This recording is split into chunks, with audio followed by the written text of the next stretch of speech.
here in Cleveland, Ohio. This was the scene a few minutes ago. The dog pound in full roar as their Browns emerge from their tunnel. They're ready to go as they get set to match up with the Denver Broncos.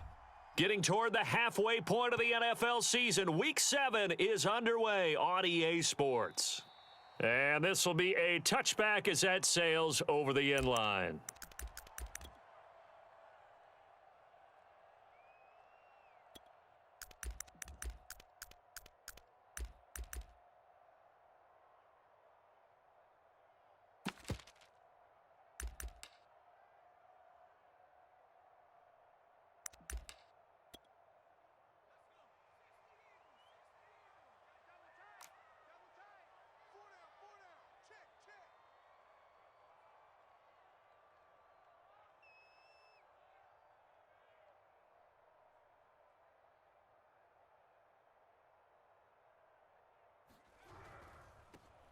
First carry for Najee Harris. And he dives his way forward to right around the line of scrimmage, so nothing there that time. Call it no gain on the game's first play, and it's second down now.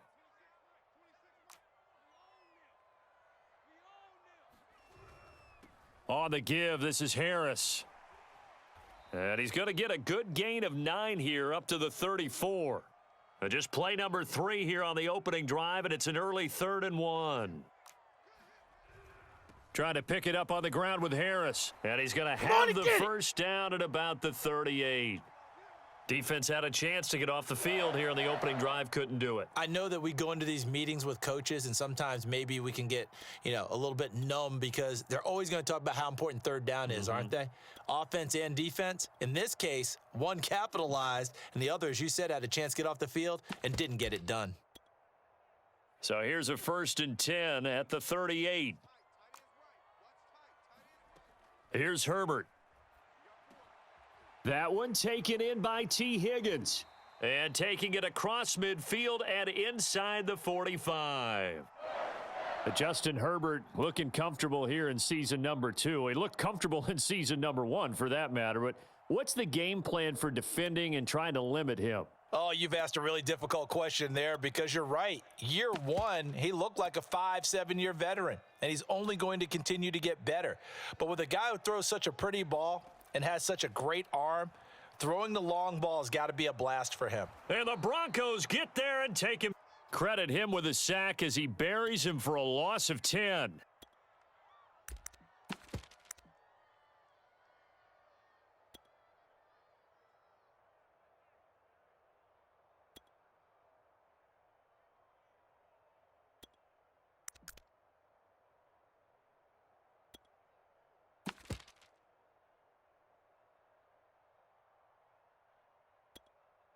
Second and 20.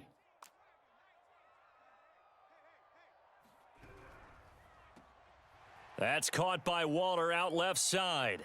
And some room to work. And he is out of bounds, but not before he's inside the 30. Well, I think when they look at their offense, they think to themselves, weapons, weapons everywhere. And they want to move the ball around. They want to spread it to different people. But you absolutely know they want to get this man involved as well. And that's what they just did on that play.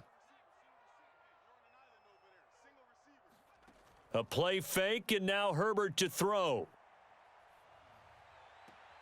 And that's going to be caught. T. Higgins. And he'll be out of bounds. And that's a nice job of working his way open down in the red zone. Look that one in and then made a beeline for the pylon. He didn't quite get there, and you want to give him a little. And he'll take it into the end zone for a Browns touchdown. Justin Herbert, his 19th touchdown now on the season. And the Browns take it right down the field and score on the opening drive. Extra point up and good by Sanders. And that makes the score 7-0.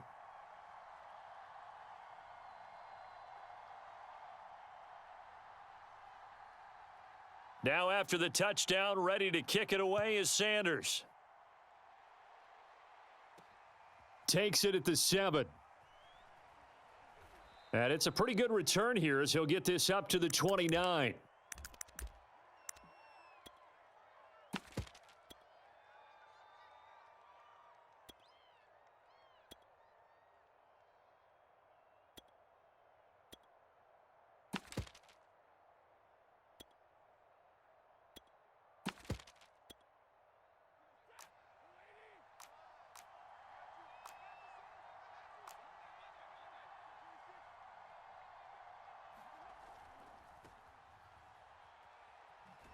He works his way forward for a couple up past the 30. 8 yards to go on second down.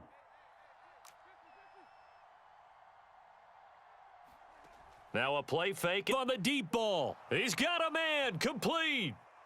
And all the way home for a Broncos score. DK Metcalf with touchdown number 8 on the year. And the Broncos are an extra point away from tying the football game. Extra point by Blankenship is up and good. And that will tie our score here in this opening quarter of play. Each team's had it. Each team has scored. 7-7 here as the kick's away. And this will not be returnable. It's out of the back of the end zone for a touchback.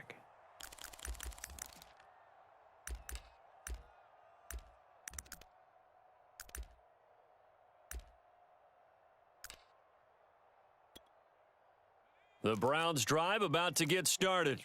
They're riding a 2-game winning streak into this Thursday nighter. How easy is it when you're on a roll to stay on a roll given the quick turnaround? Well, you would think it'd be pretty easy because everyone's locked in practice and meetings because everyone feels good about themselves. And for coaches, this is where they have to tell themselves, don't add too much. Don't worry about game plans as much as players. So look at your play sheet and think, give it to the guys who play best, and don't worry about the rest of it. Harris going to get it again on second down.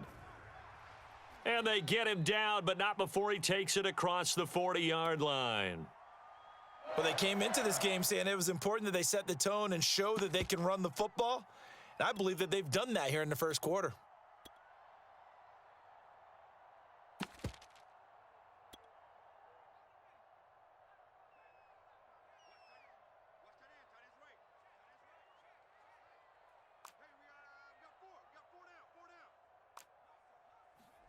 Herbert setting up to throw on first down. Being chased out left.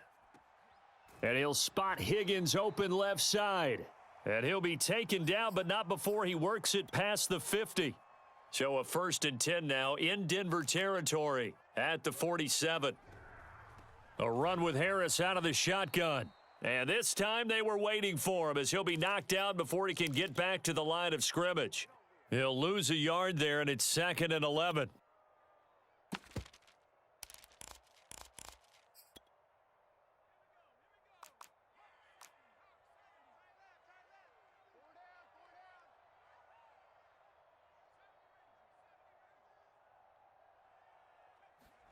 Back to throw here, Herbert. Oh, looking for Waller, but this is intercepted. Picked off by Keon as time will run out on this first quarter of play. These two teams all tied after one.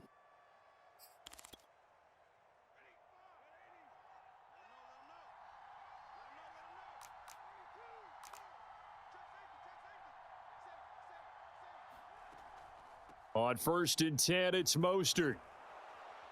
And they'll get him down after a pickup of 8, 2nd and 2.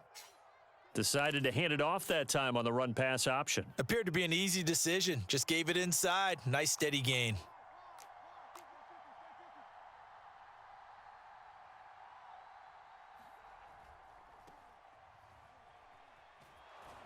And he'll take it into the end zone for a Denver score. Travis Etienne, his 5th touchdown now on the year. And the Broncos have taken the lead. Extra point by Blankenship is up and good. And that makes the score 14-7. Set now to kick this one away, and off it goes. And a fair catch signaled for and taken successfully.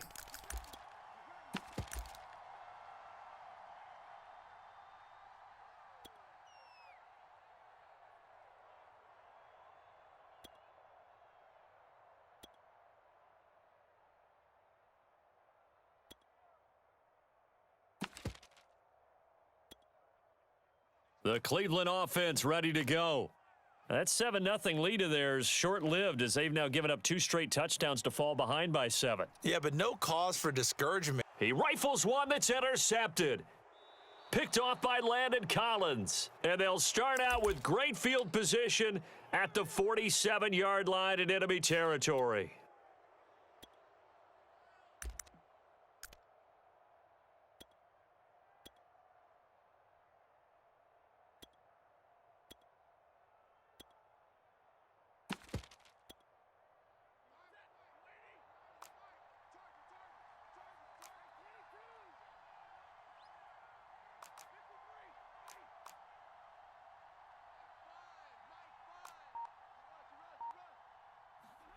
After the interception, here's Stafford.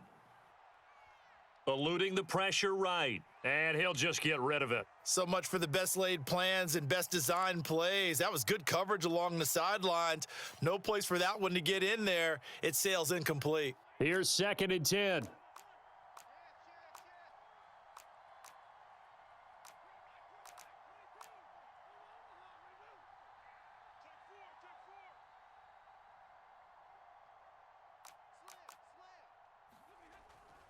On the handoff, this is Mostert.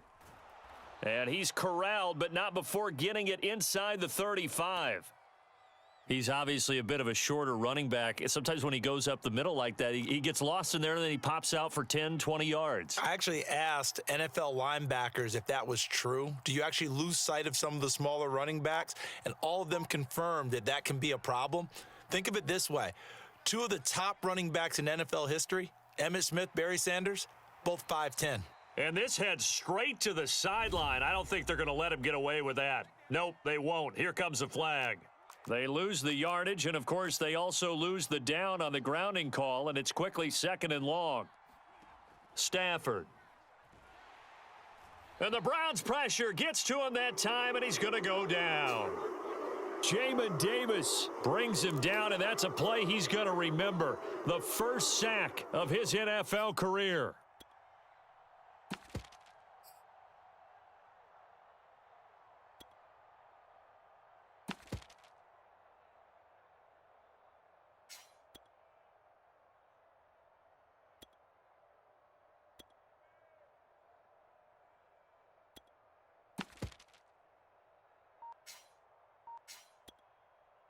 Need something from deep in the bag of tricks here after 1st and 2nd down went backwards. It's 3rd and very long. They'll fake the give. Now Stafford. Open man is Quintez Cephas. It'll be a gain of 17, but even with that, they'll be well short here for 4th down. A field goal try forthcoming now for the Broncos. This from 54 yards away. Blankenship's kick is good.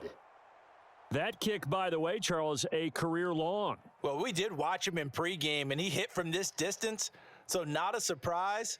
But there still is something exciting about it, carrying it over from practice and pregame to actually doing it in live action. The kickoff team on the field now as they will send this